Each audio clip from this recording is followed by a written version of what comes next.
students. This is our last lecture on the topic freedom. Today we were going to sum up what we have discussed till now about freedom. So let us recapitulate what we have discussed. We discussed about the meaning and definition of freedom. Then we talked about the different dimensions of freedom. Then we talked about the dimensions and the sources of constraint on freedom. Then we discussed about the J.S. Mill theory of harm principle, and after that we dealt with the concept of positive and negative liberty. So let us see. So the topic for today's class is freedom of expression. After studying today's topic, you will be able to understand about the meaning of freedom of expression, importance of freedom of expression, and how freedom of expression, if not used properly, how it can create problem for the society. So let's go. One of the issues that is considered to belong to the minimum area of non-interference is freedom of expression. And J.S. Mill set out good reasons why freedom of expression could not be restricted.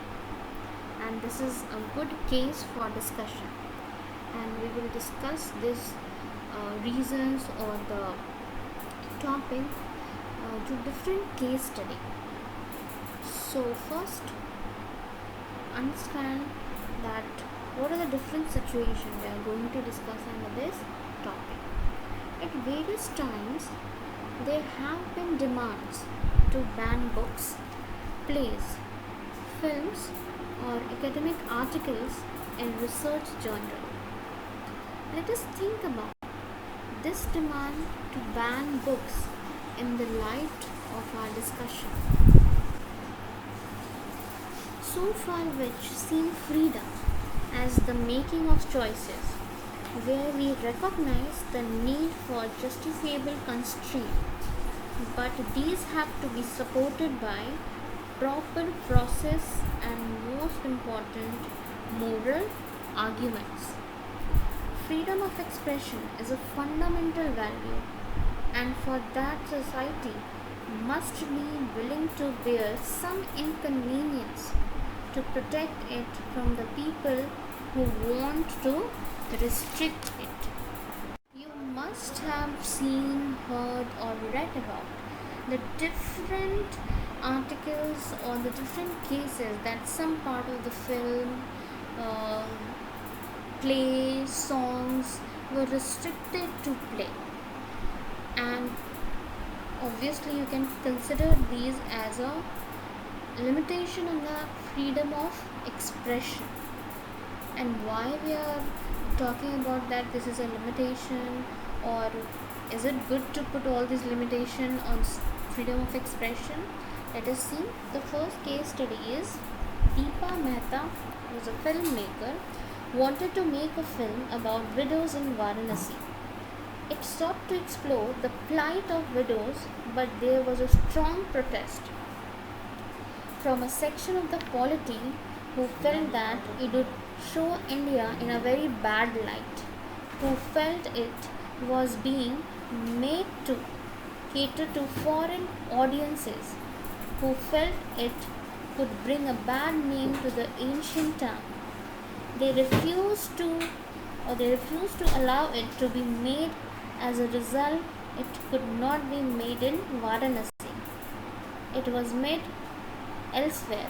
Similarly, you have the book Ramayana retold by Abure Menon and the Satanic Verses by Salman Rushdie, who were banned after protest from some section of society. The film The Last Temptation of Christ and the play Me Nathuram Bolte were also banned after protest. So these were the few cases or the example, and the recent example you can see about Padmavat. due to his name, the some section of the society was banning or against the movie. So these were some of the example that they are putting limitation on the rights of the freedom of expression of some people, because it may bring out the true picture or the true color of the society, and it may put a question mark on the nature or on the type of society we have created. It may be contrasted with the real version. So these were some of the case study of banning of freedom of expression through banning certain films, movies, stories. Student, banning may be the easy solution for the short term since it meets the immediate demand, but is very harmful for the long term perspective of freedom in a society, because once one begins to ban, then one develops a habit of banning. And freedom of expression is the fundamental value, and for that society must be willing to bear some inconvenience to protect it from people who want to restrict it. And here you can quote the Voltaire statement, I do or I disapprove of what you say, but I will defend to death your right to say it. How deeply are we committed to this freedom of expression? Although freedom of expression is a fundamental value, right? But does that mean that we should not ban something that is not in a proper way, or that is inappropriate to the society, or that may give wrong message to the society? Of course, we do have censorship of films. Is it not similar to banning, where only a portion of film is banned and not the whole film? The question that is often debated, therefore, is when one should ban and what one should not ban.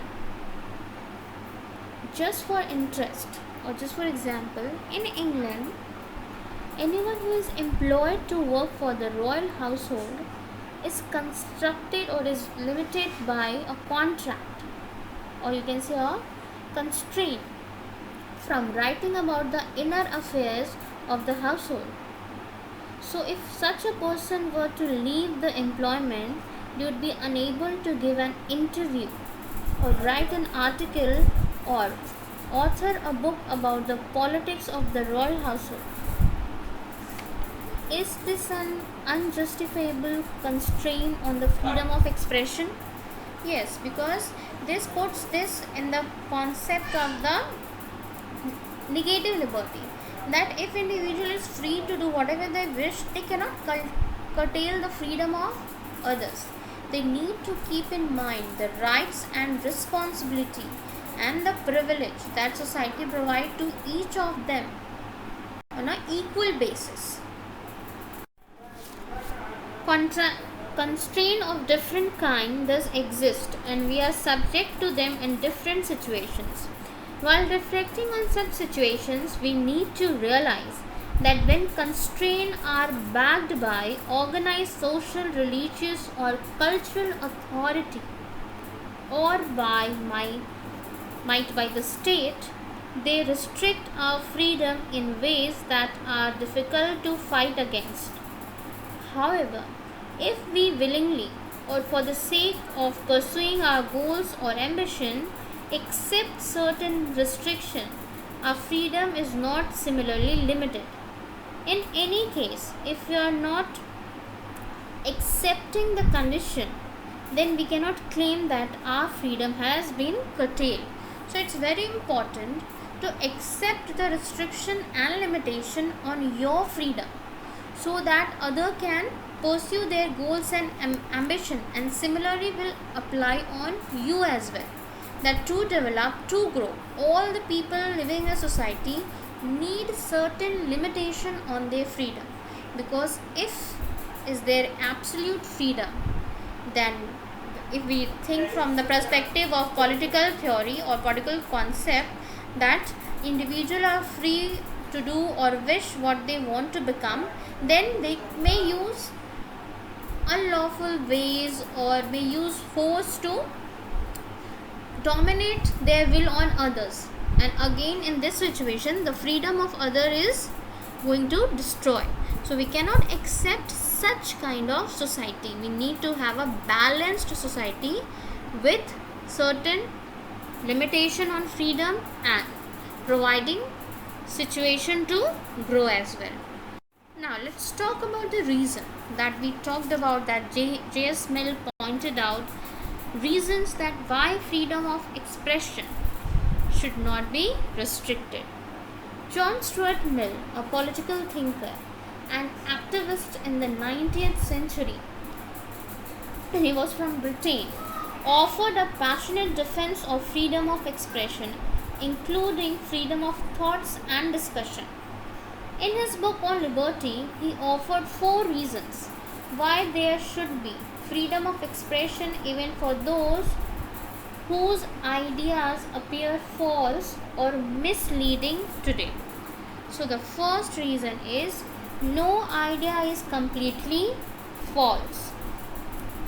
What appears to us false has an element of truth. If we ban false idea, we would lose that element of truth that they contain. This is related to the second point. Truth does not emerge by itself. It is only through a conflict of opposing views that truth emerges. Ideas that seem wrong today may have been very valuable in the emergence of what we consider right of ideas. Third reason, conflict of ideas is valuable not just in the past but is of continuing value for all time. Truth always runs the risk of being reduced to an unthinking process. It is not only when we expose it to opposing views that we can be sure that this idea is trustworthy. Finally, we cannot be sure that what we consider true is actually true. Very often, ideas that we consider false at one point by the entire society and therefore suppressed turn out to be true later on. A society that completely suppresses all ideas that are not acceptable today runs the danger of losing the benefits of what might run out to be very valuable knowledge. So he talked about that no idea is false. Certain idea has element of truth, and what may appears false to me, maybe that is true for some people. And conflict is a valuable, and maybe in the past it is true or false, it continue to be same in the future of all the time. So the truth continue to run the time. And fourth, he talked about that we cannot say with surety that whatever false appears to is actually is a false or wrong thing, because for one thing it may be not correct, but for the other or for the entire society it may turn out as a correct one. Let us sum up what we talked about freedom in this chapter. First, let us quote this: freedom of speech is not a license to abuse, it is a responsibility. That's why we need to use it with great responsibility, because your freedom of speech, expression may defame or may hurt someone's feeling. So before you use your right, you need to be very responsible. So we began our saying that freedom is the absence of external constraint. We have now come to realize that freedom embodies our capacity and our ability to make choices. And when we make choices, we also have to accept responsibility for our actions and their consequences.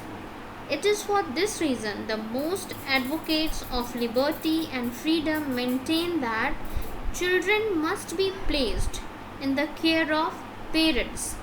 Our capacity to make the right choices, to assess in a respond manner available options and shoulder the responsibility of our action have to be built through education and cultivation of judgment, just as much as it needs to be nurtured by limiting the authority of state and the society. So it's very important to understand the importance of freedom, and it's also important to accept the restriction put on the put on our freedom by state or government. But it is also very necessary that state or the government should not become dominance character in our freedom. They should provide condition to grow and develop, and that's why we need to be very responsible while using our freedom. So based on today's assignment, there are some assignment questions for you. So we talked about the freedom of expression, and we dealt with some of the case study, banning of films, novels, movies, stories, and then we discussed about to which extent the banning is right and to which extent one can ban or it should not curtail the freedom of others. Then we talked about the J.S. Mill reason that why freedom of expression should not be restricted. So based on that, we have certain assignment question that what is meant by freedom of expression? What is your views could be a reasonable restriction on this freedom? And you have to give examples as well. Next question, explain J.S. Mill reasons why freedom of speech should not be restricted. And last, what is the importance of freedom of expression? Thank you class, and have a nice day ahead.